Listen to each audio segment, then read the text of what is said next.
Oke, jumpa lagi kita dengan Cak Ompong. Ya, masih rame seputar polisi tembak polisi. Besok akan diadakan rekonstruksi kasus. Ya, di WA Group teman-teman masih saja membahas ya mengenai fakta hukumnya. Adalah pembunuhan berencana, itu sudah selesai. Sudah tidak dibahas lagi, tapi motifnya itu masih dibahas di warung kopi, di tempat ngobrol, bahkan di WA grup keluarga. Ya, ada apa sih?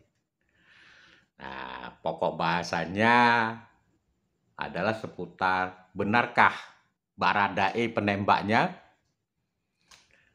Nah, yang kedua, kalau memang itu motifnya pelecehan, lalu pelecehannya itu siapa dengan siapa?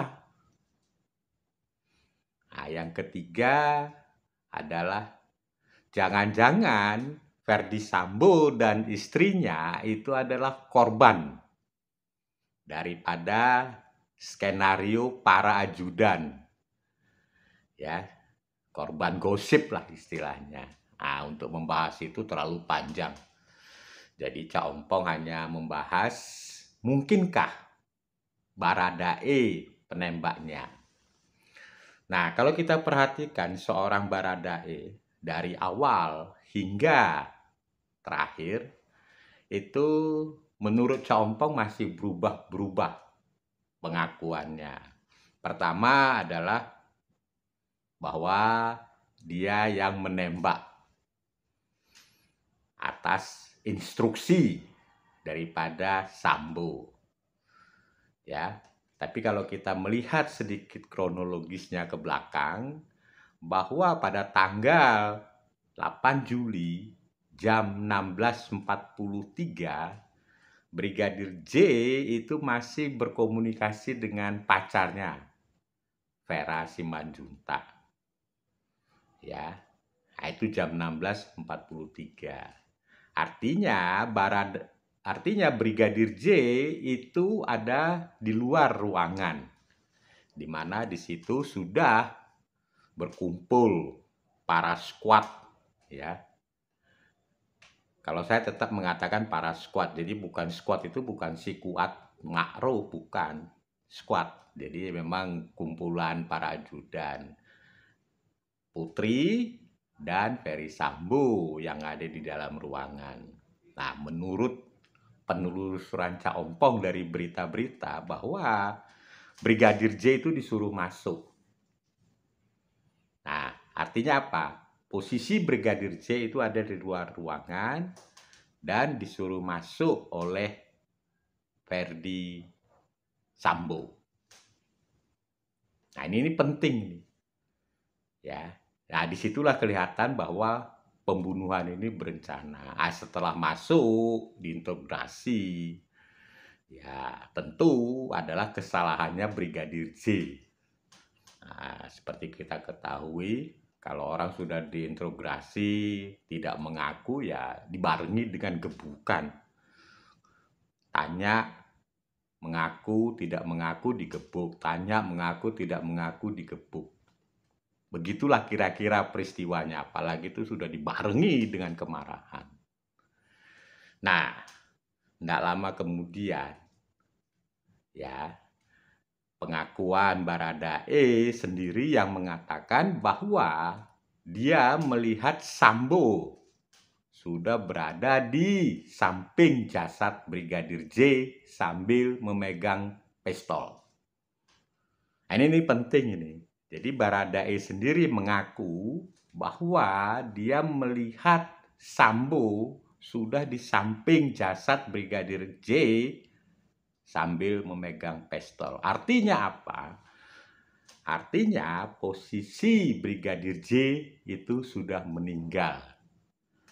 Nah, di sini yang penting, ya, senjata yang dipegang oleh Sambo diberikanlah kepada Baradae. Nah, sehingga di situ rame bahwa Baradae memegang senjata Glock 17. Ya. Jadi kalau kita perhatikan itu skenarionya. Nah, pada saat diberikan itu, lalu dijanjikanlah oleh Putri akan diberikan 1 miliar lah. Sambo akan menjanjikan bahwa ini akan di SP3, ya kan?